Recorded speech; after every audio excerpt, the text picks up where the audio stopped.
And welcome to the special edition of Hannity. The Cost of Amnesty now is the first comprehensive immigration reform legislation in decades, winds its way through Congress.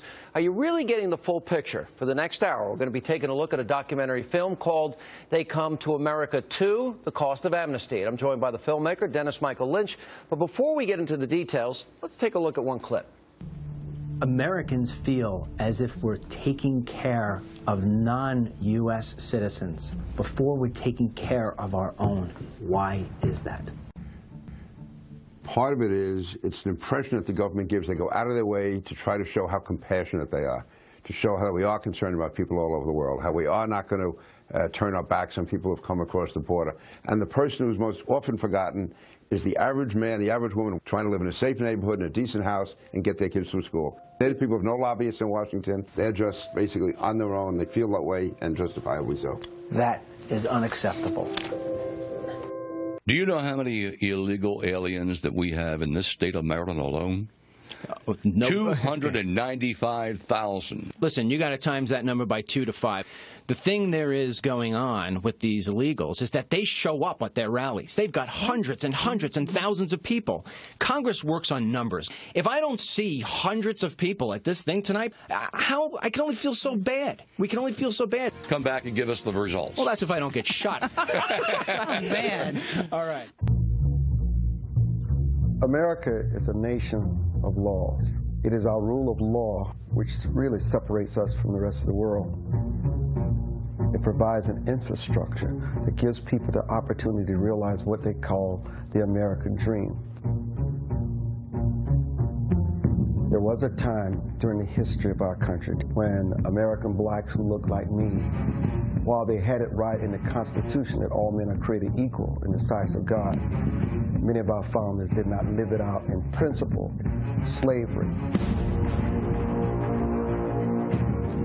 Racism card is something that makes white men very uncomfortable. If you really want to really insult and offend someone, call them a racist. Why do you have so much contempt for your audience?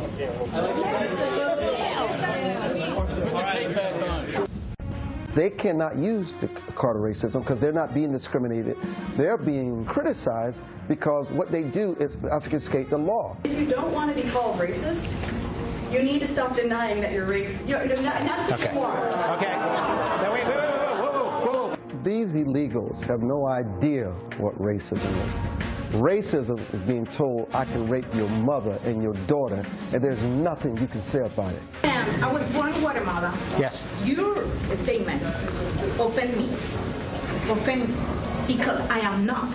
Racism is being told to give up your seat, and the only seat that you could possibly have is on the back seat of the bus. They are coming to take away the things that belong to the people in this country. To even try to put their cause at the same level, that kind of ugly racism where people lost their lives, lost their livelihoods, were killed generations deep, is laughter. It's laughter. And joining us now, filmmaker MIchael Lynch. How are you? Pretty powerful stuff. Thank you for having me here. Well, especially in light of what just went on, this isn't a surprise. Well, let's start at the beginning. How did you get involved in this? Oh, man, it's such a long story. I mean, I've never been a political guy. I'm an independent, you know, and I was aiming towards a Hollywood career, doing things with Christy Brinkley and Alec Baldwin. You have my sympathy on that one. Listen, we feel the same way. Yeah. And long story short, I saw a guy protesting on the side of a 7-Eleven against illegal workers, pulled over, he said a couple of things to me, and before you know it, I'm a hungry filmmaker going to make an illegal immigration movie, but I'm sitting here today as a concerned citizen, because what I found out isn't what you're seeing on television. What did you find? Oh, well, depends on what you want to talk about. You want to talk about people who are unemployed and can't get jobs because they're being taken by illegals? Or do you want to talk about the passports and the Chinese signs that I'm seeing down in the desert that Congressman Peter King was surprised when I showed it to him? Sean, let me say this. I find us as a country in a place of time when the President of the United States and members of Congress care more about the well-being of illegal aliens than they do the American citizens. It's interesting because the recent Senate bill, CBO said wages will go down, unemployment will go up. Does that not confirm what you just said? Oh, goodness. I don't think anybody understands what the unemployment lines are going to be like in this country. I have been an entrepreneur my entire life. And about a month ago, Marco Rubio's on television cheering for his bill, and he says, you know, they're not going to get entitlements and they're not going to get Obamacare. I'm sitting back watching this, immediately realizing that that's the silver bullet to the worker's head. Now, you've seen Ted Cruz now is talking about how it is cheaper to hire an illegal than it is to hire an American citizen. That is going to go across every industry up and down. If you're at home right now and you're a UPS driver and you think you're okay, let me tell you something. You're not.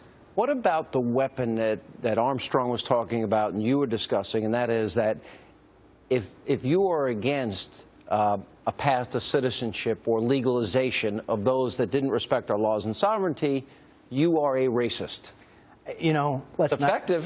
No, it's effective, but you know, one thing my film does, it diffuses that entire argument. I walk into these cities and show my film, and I have protesters standing outside, calling me a racist, throwing things at me, you name it.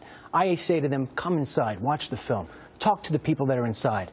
By the end of those sessions, they're asking to take pictures with me. Okay? It's a baloney argument. And when you get somebody like Schumer, right? Schumer's now saying, oh, if you don't give them the pathway, they're going to be marching in the streets. That's divisive behavior. America doesn't need that. America needs a leader and leadership that brings people together, not separates them. The president, though, lives off this. Republicans want dirty air and water, so this is a common tactic. But you don't think it has any impact? No, you know what? I really don't, because I've traveled this country by car, okay, 4 times making these films. I have seen every school that's closed. I've seen every person on an unemployment line, and I've talked to countless Americans. Not one person has ever said to me, I can't stand those Latinos. What they say is, I don't like the special treatment that illegals are getting. All right, what about me? I'm the American citizen. What about me being first? What is the biggest cost? We know the impact on the educational system, criminal justice system, healthcare system. What do you think is the biggest cost? I know what the biggest cost is. What? The American spirit is broken. It's broken. And I can tell you, when that Senate bill passed, more viewers than you realize felt defeated. They see America falling off the cliff.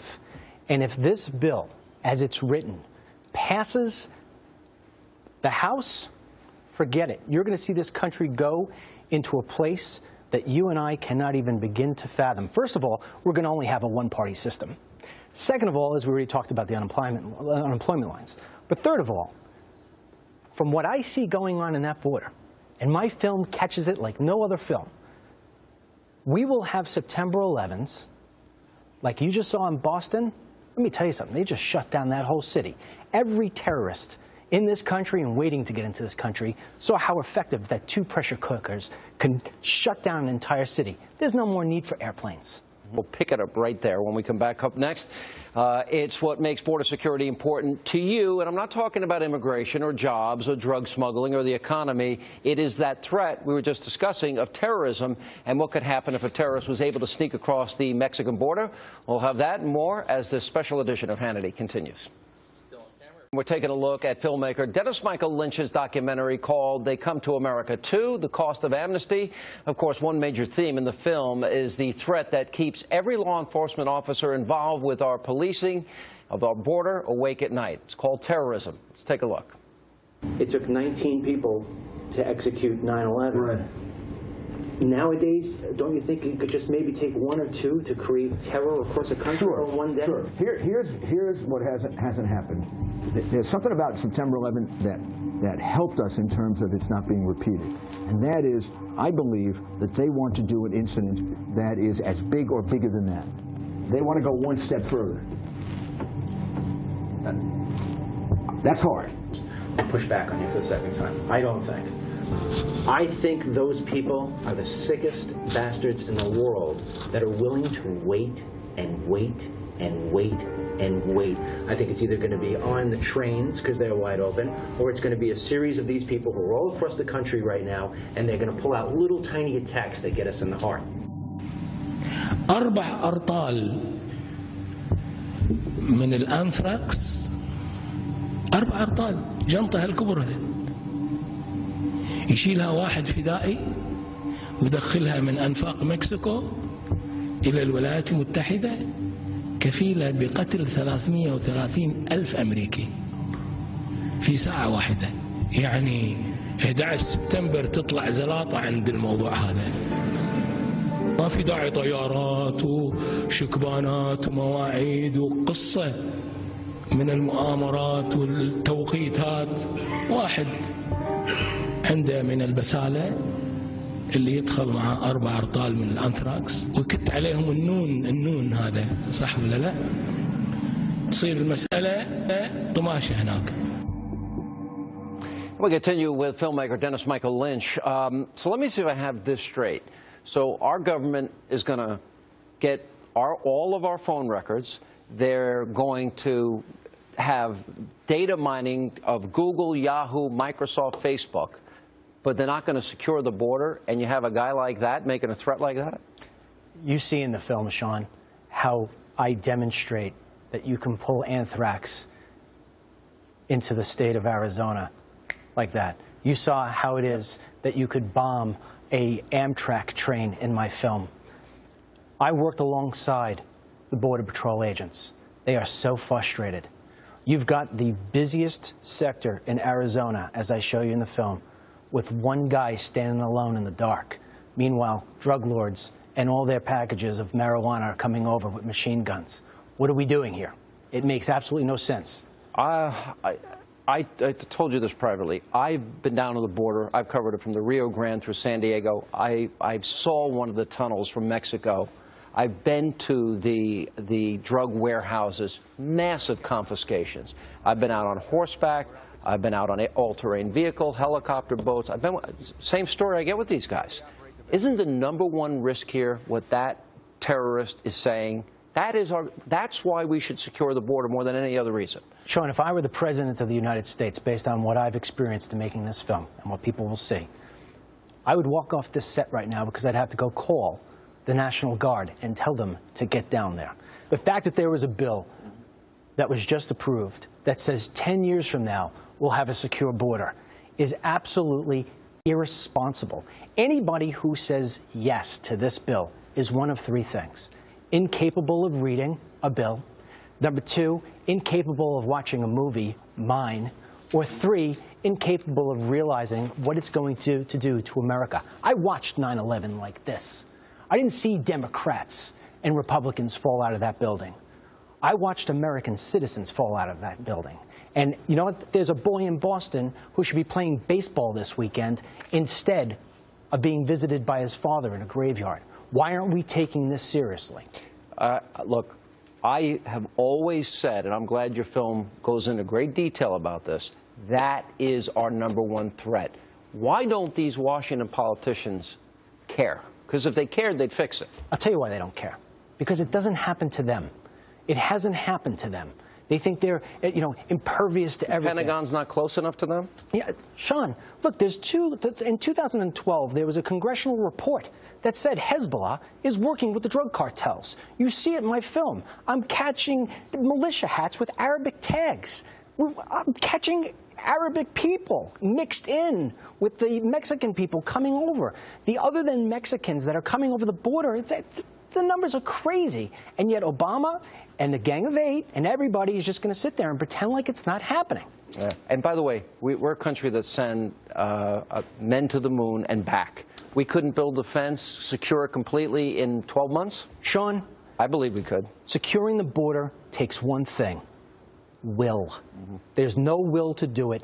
And when people watch this film, they're going to sit there, and I hate to send panic to people, but you know what? Maybe that's what it takes.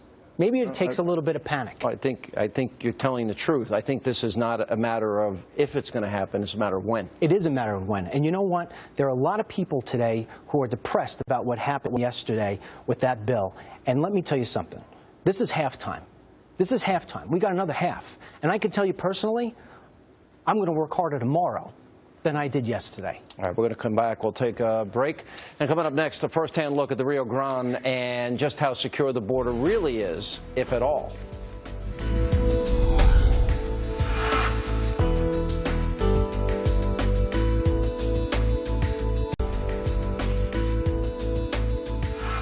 Welcome back. We are talking immigration with MIchael Lynch, who has made the documentary film, They Come to America Too, The Cost of Amnesty.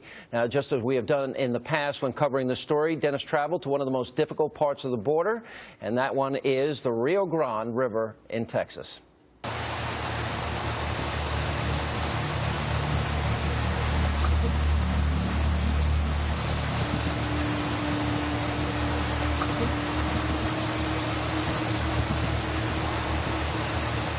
So, Johnny, guys just wait in these empty spaces here and then they cross over?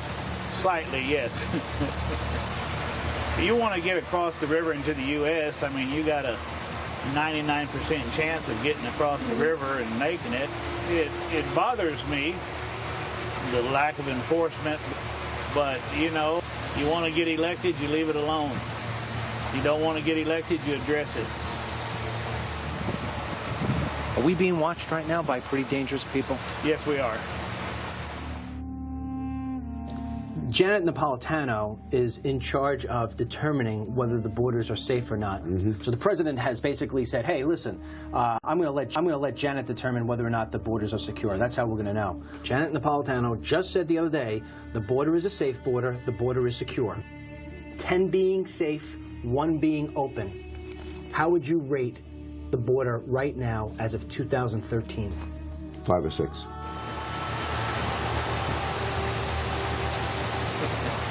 Do you think pretty bad people are crossing over the Rio into the U.S.? Oh, absolutely. How often? Every day. You know, I hear of the raids and the roundup, you know, from the stash houses and stuff. And, you know, there's no doubt if the terrorists want to come to the U.S., they're going to come through the southern border. That's the very easiest place to get in and cross. There's, you know, they've caught some. Right. They got like 6 or 8 Chinese right on my dock. Okay. You know, yeah. Johnny, these guys in the cars, are they scouts for the cartels? Yes, the scouts.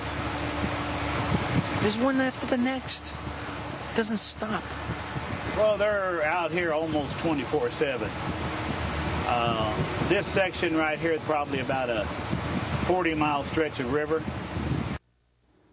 All right, you know, what really stuck out, 99% success rate of getting across the river into America. I was down there, and I saw it myself. It's very close. Dangerous people every single day coming through. There's 2 border boats that travel those 40 miles. They stick together, and the thing runs like a snake. I mean, it's not hard to get across. But we're catching 100 miles into Texas, 60 people at a clip. You'll see it in the film, in the dark of night.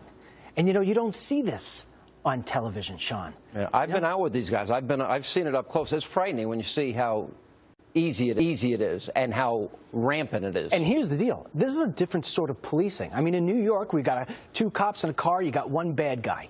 Down there, you got 1 guy in a car and 30, 40 bad guys. Even if he could get half of them, the other half are going in. But an interesting point there. You don't want to get elected? Address it. So basically, ignore it, you get elected. Let me say this about this topic. When I made this film, you asked me before how I got into it. I remember calling my wife and saying, we have an Oscar film. You're not believing the things I see. Hollywood's closed me out. Every film festival in the country denies me access. I can't rent theaters. If I do rent a theater, people call up and say, if you show this guy's film again, I'm never coming again. What do you mean you can't rent a theater? Everybody can rent a theater. Sean, either they don't like the message that I put an American face on these films, or they don't want the protesters who come out in the front. And that I understand. So, Sean, I was on Fox and Friends about a year ago. I had to take the DVD, and I'm holding the DVD up. I said, I had a DVD. If you buy 1, I'll send you 5. Spread it out to the American people. I'm here 1 year later because of them. They want this out. They want this film and the one before it out because it tells the truth about what's going on. I think every member of Congress, now the House of Representatives, because the Senate's over, Congress needs to see this. When congressmen, I'm not kidding, when American people take that DVD and they go and give it to their congressmen, the ones that they've given it to, Stephen King, called me up. I need you to testify before Congress, which I'm going to be doing soon.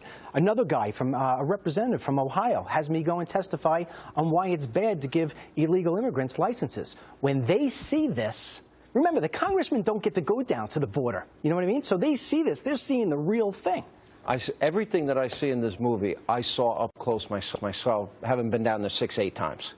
I've seen it all, and you put it all together. You did a great job. All right, we have interesting stuff. When we come back, how does the media factor into the immigration debate? And are you being told the truth? Are you being told the full story? And welcome back to the Cost of Amnesty. Now, no matter how you feel about the illegal immigration debate, one thing is clear. The narrative being written by the media is that it's always us versus them, and that people who oppose illegal immigration, they must somehow be racist. Now, this film attempts to break through that stereotype. Let's take a look. This is not a racial, it is a cultural issue. First of all, I'd like to say that, the same way that you guys said you don't hate us, we don't hate you. And we'd just like to say that this is such a great moment for us to be here, to dialogue, because this is what the community needs, We need to open our thoughts. Even us, ourselves, sometimes we say, and we have, even, I admit to it, sometimes there's prejudice. We say they might hate us, they might look down upon us because of walking into yesterday's movie theater and being called out. So when the movie ends, everybody leaves, and standing behind my car are 10 of the protesters. And they said, Mr. Lynch, we forgot to ask you if we could take a picture with you. I would call that an amazing turnaround. Where do they get this polling information from? Because I don't believe any of it. Who are they asking? Only Fox News will cover the truth about this topic. The journalists today have become very mainstream media has become very liberal. Folks, not one elected official was here tonight. Not one. Next time you see them, ask them where they were, because we've been promoting this for 6 weeks. 6 weeks. Not one reporter. Next time you see them, ask them where they were. John, I called a buddy of mine at a magazine and said, why is it that Time magazine will put illegals on the cover, and yet I'm packing out theaters on Tuesday nights, and I can't get even an article? You know what he told me? Dennis, the rule of law doesn't sell magazines. What does? What do I got to do? Do I need a new trailer? What do I need? You know what he tells me? You got to spice it up. It's got to be more interesting. What's more interesting than Americans are out of work, country is dangling off a cliff? I think the problem is we have politicians and media who will not do the job he's doing. And I want to know why there are more people like Dennis who will tell it like it is, with sympathy for the immigrant, and yet a cold, hard look at the facts. Yeah, I'll tell you what they want. You know what they want, John? They want Hollywood. They want James Bond.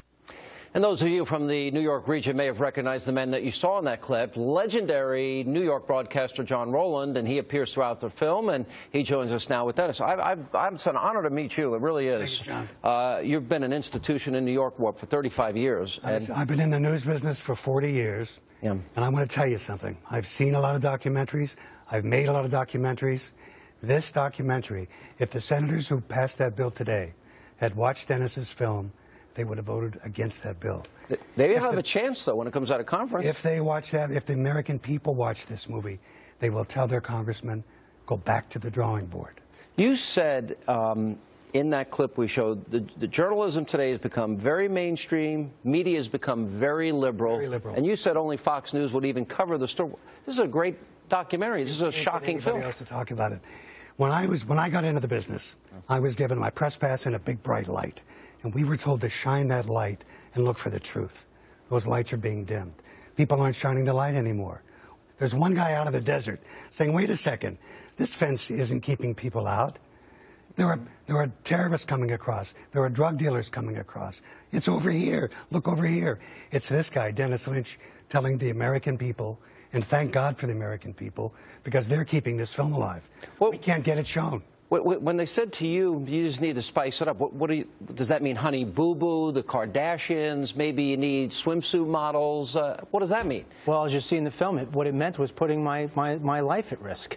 You know, jumping into Mexico right outside the drug cartel, so this way I could show you how porous the border really is. Working along at nighttime with these border agents who are, by the way, the most bravest people I've ever met. And, you know, that's what they want. They want to see that. They need that. And then what happens? You know, you look at the cover of that DVD, you would think it's a vanity play. It's not.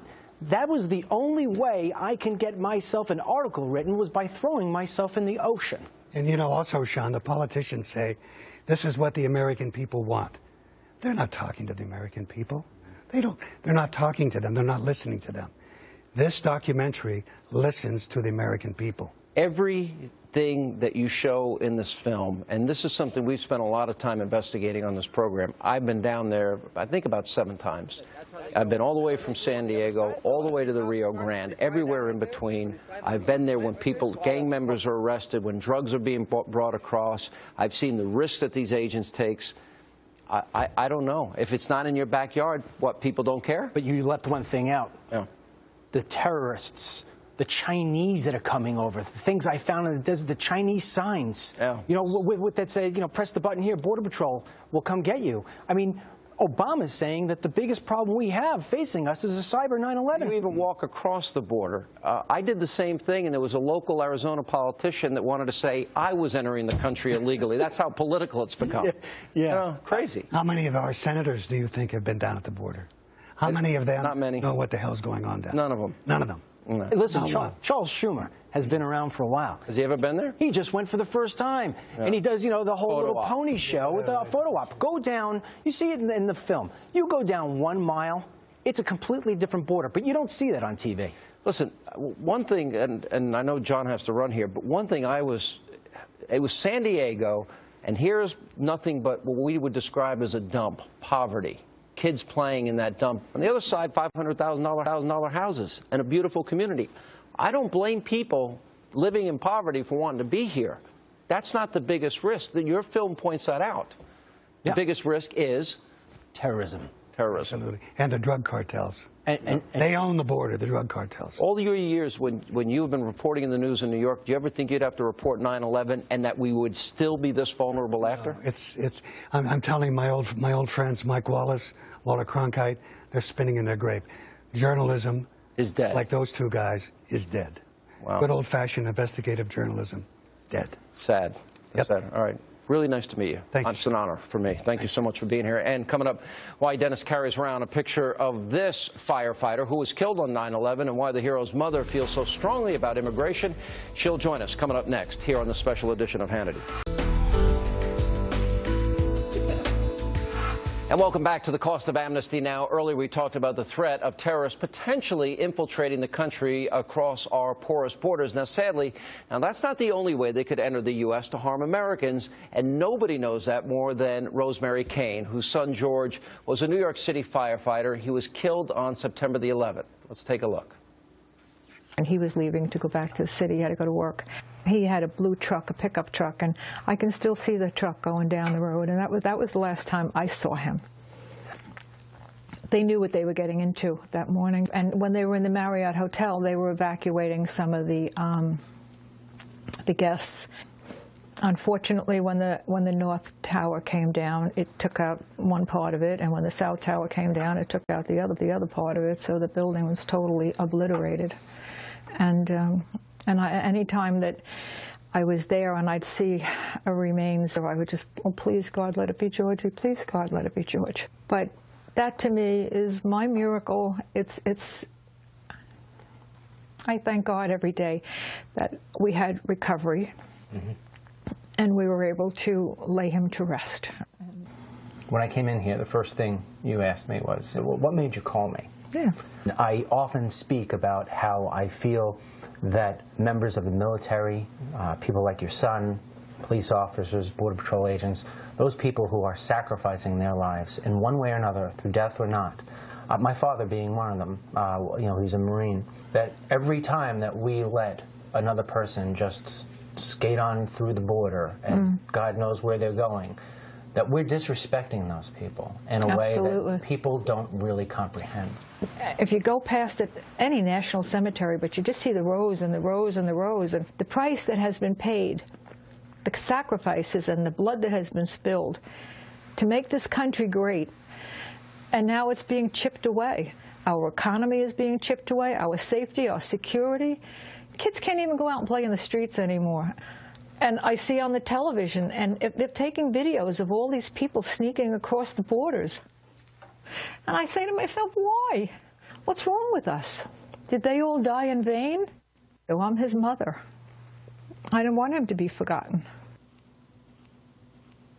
This memorial forces us to remember, but we don't need any more memorials. This is enough. We owe it to them. People can't forget September 11th. That's the whole thing. You become complacent, and it's going to happen again. Do you want to be walking in my shoes in 2 years or in 5 years? We have people that hate us, and they want to murder Americans. And to see people becoming indifferent to prosecuting or to national security, because it didn't happen to them, they don't understand it, and they just don't get it. And they want to forget about it because it's unpleasant. Of course it's unpleasant. And Rosemary Kane joins us along with MIchael Lynch. First of all, I'm very sorry. You said there it's going to happen again. You want to walk in my shoes? Right. No. And you see this vulnerability we have. How do you respond to somebody who's been through what you've been through? I am so disappointed. I'm furious. I hold accountable the people that are passing this bill, because they are going to be responsible for the lives of people that are going to be lost the next time it happens. If they don't secure our borders, we're all a bunch of sitting ducks. And for them to sit there, and their position in Washington is to do the will of the people. I don't see anybody in Washington doing the will of the people anymore. You know, it's such a vulnerability, but I actually agree with both of you that it's inevitable at this point because it's such a huge vulnerability. Everyone said, well, you're talking about this from a political point of view. I'm talking about this from a national security point of view, so that this doesn't happen to mothers and fathers or kids that lose their moms and dads. Right. The only one who really puts his money where his mouth is MIchael Lynch. He left his wife and his children, and he got in a car, and he drove down to the Texas border, and he put himself in harm's way. Why aren't the people in Washington putting themselves in harm's way? Why aren't they walking the walk as well as talking the talk? It's easy for them to make that decision. It seems basic, doesn't it, especially if we're going to spy on fellow Americans in the name of Homeland Security, that we would at least first secure the border, knowing what we know and what this film exposes? Yeah. Sean, if I may say, America is at a point right now where it's going to learn all of its lessons the hard way. And we've said this a few times already. It's not a matter of if, it's a matter of when. And, you know, I want to say something about Rosemary. You know, we really throw around the word hero very loosely in this country. And this woman did the most bravest thing I've ever had anybody do in front of me. After I interviewed her, she went into her room and brought out this cross that is made from the steel of the Trade Center that was given to her. And she came and gave it to me and said, 3,000 angels have my back. This is the only second time I've ever met this woman. I love her. And you know what? The people out there who feel as if, the Americans who feel as if they've been forgotten, I'm not forgetting them. I know you're not forgetting. I have in my office, it's a little bit bigger than that, but I have the same thing made out of steel. This goes with me wherever I go. Oh. I don't want my son's death to be in vain. I don't want all of the soldiers that have given their lives to make this country the great country that it is. I live on Long Island, and it's not too far from Pine Lawn National Cemetery. And when I drive by there and I look at those lines of, as I said in the clip, that breaks my heart because I feel an obligation, and I feel an obligation to the 3,000 people that were murdered on September 11th. I want Mr. Obama to feel the same obligation. Okay. powerful message. Thank you so much for being with us. Thank you. Appreciate it. All right, still to come. Find out why this man takes illegal immigration very seriously and what has made him stand on a street corner protesting for 8 years. That as this special edition of Hannity continues.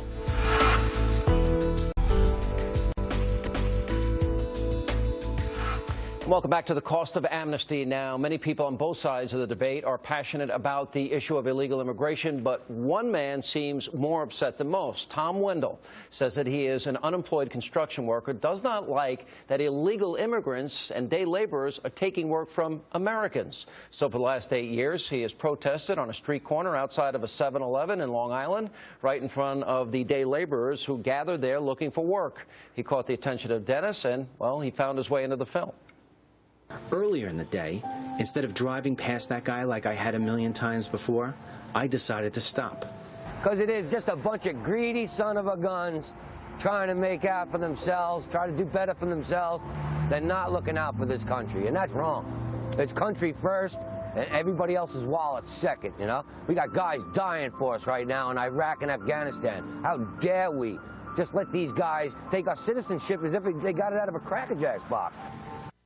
And joining me once again, MIchael Lynch, along with Jessica Vaughn, Director of Policy Studies for the Center for Immigration Studies.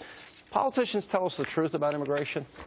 No, I don't think all of them know the truth. They are not interested in finding out what the truth is.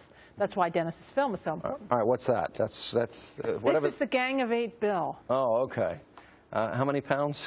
How many? 1,200 pages? Give him a contradicting paragraph so the American people know what's in here. Well, one is about Janet Napolitano having the ability to decide on whether she wants to build a fence in a certain area or not. That was part of the Corker Amendment. You're absolutely right. And this monstrosity is littered with things like that. For example, illegal aliens who've killed somebody, they say, are not eligible unless they killed them with their car while they were drunk, and then it's fine because that's a minor traffic offense. If you're a gang member, you're supposed to be ineligible. They tell us that.